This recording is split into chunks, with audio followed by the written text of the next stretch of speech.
Hello, boys and girls. It's Miss Fellenberg here, and I'm so excited to have you here in our writing studio. Today, I'm going to teach you about persuasive writing. You might be thinking, what is persuasive writing? Well, I'm going to tell you.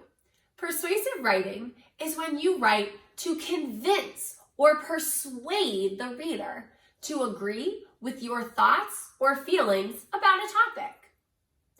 This time, we're going to say it together. Repeat after me.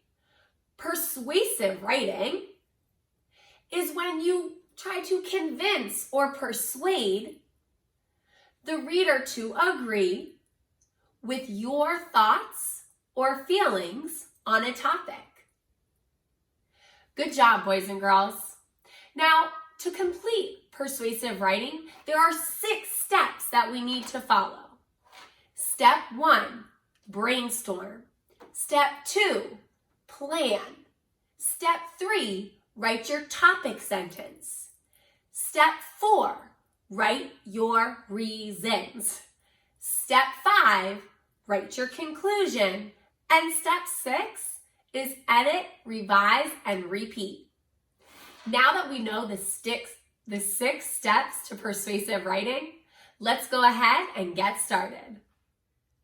Okay, writers, we are ready for step 1. Step 1 is the brainstorming process. We need to think of a topic. What is something that we want to convince or persuade our reader to change the way they think or feel about something?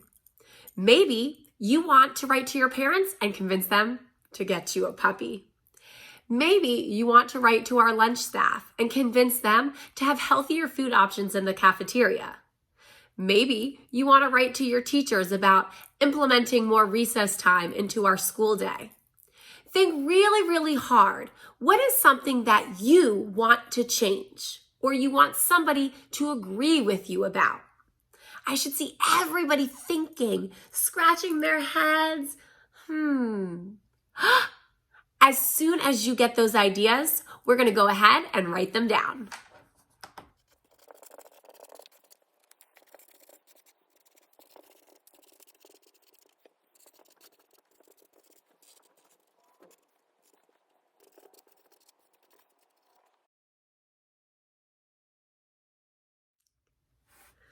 Wow, writers, look at how many topics we were just able to brainstorm to convince somebody about. I bet you could come up with even more topics if you wanted to. Now that we're done with step 1, we're ready for step 2, which is planning. In step 2, we're going to pick our topic and think, how are we going to persuade somebody to believe in this or to choose this idea or topic? So let's go ahead and get started with step number 2. What do I want to write about? Getting a puppy? Eating healthy foods? No, I know. Planting a garden. Now that I've picked my topic, I'm going to write it in the middle of my planning guide so I remember what I'm writing about. So I'm going to write plant a garden. Now I need to come up with 3 to 4 reasons that will persuade my reader to plant a garden. As you can see, I start to write a sentence, but I cross it out because this doesn't need to be sentence writing yet. You're going to write just a short phrase that's going to be your reasons later on in our writing process.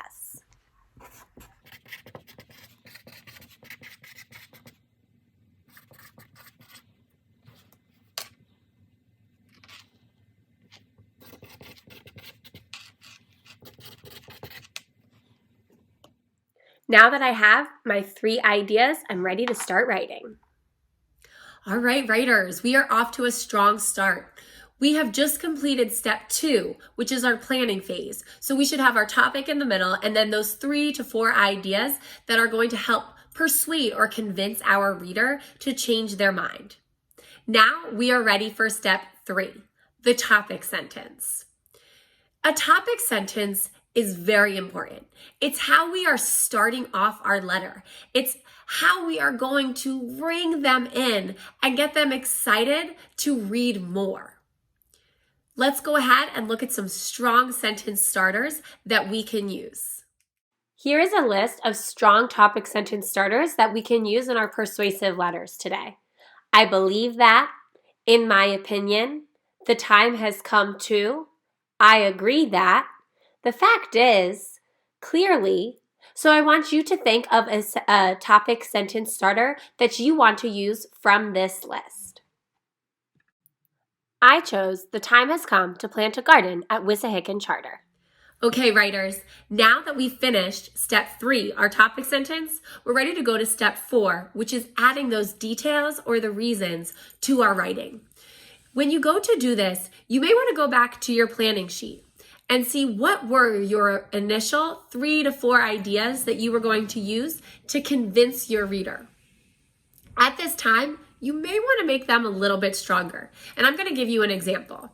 So if you wrote, I believe that first graders should have more recess, I would be intrigued. I would want to read more. That would be your topic sentence. Then your first reason might say, recess is fun. You're not really convincing me, right? That's not going to do it. That's not going to make Miss Belleberg say, okay, first graders get more recess now because it's fun. Let's try a different one.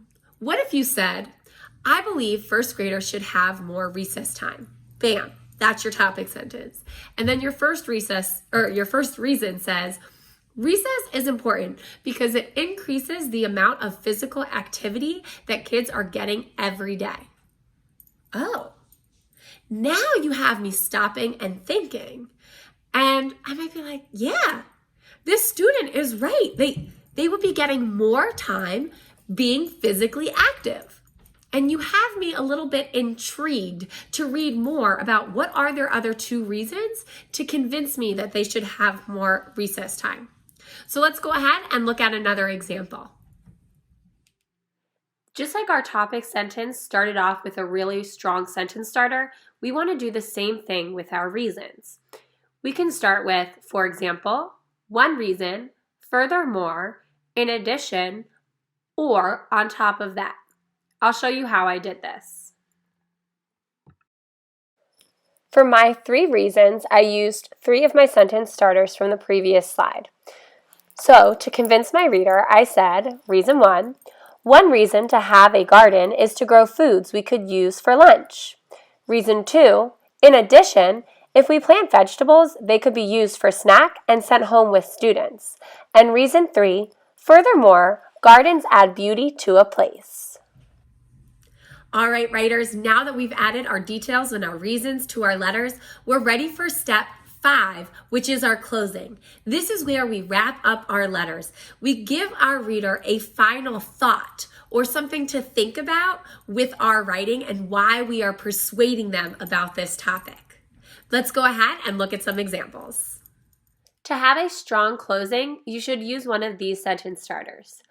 Again, in conclusion, let's remember, or finally. I will show you how I did this. For my conclusion, I chose the sentence starter, in conclusion. So here's what my sentence says. In conclusion, I think adding a garden to Wissahickon would make our school a better place. Just like that, readers, you have made it to step 6. Revise, edit, and repeat. So what I want you to do now is go back and look at your letter. Did you put all of your components together? Your topic sentence, your 3 to 4 reasons for why you are trying to persuade your reader, and your closing? Once you've done this, you can go back, fix some spelling mistakes, make sure you have all capital letters where they belong, punctuation where it belongs, and then you're ready to start over.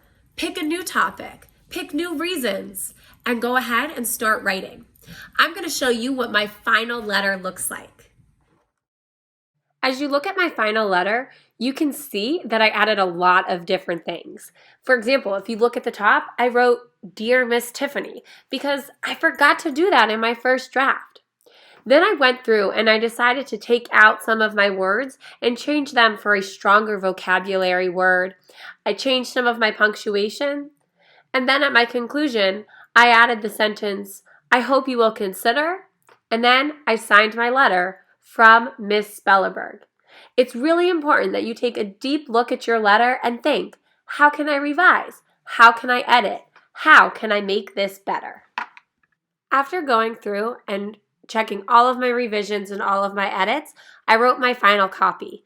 And you can see that it has all of my changes on there, plus it looks a lot neater. It's okay to have that sloppy copy first, and then we want to end with our neat and final copy that's ready to go in the mail.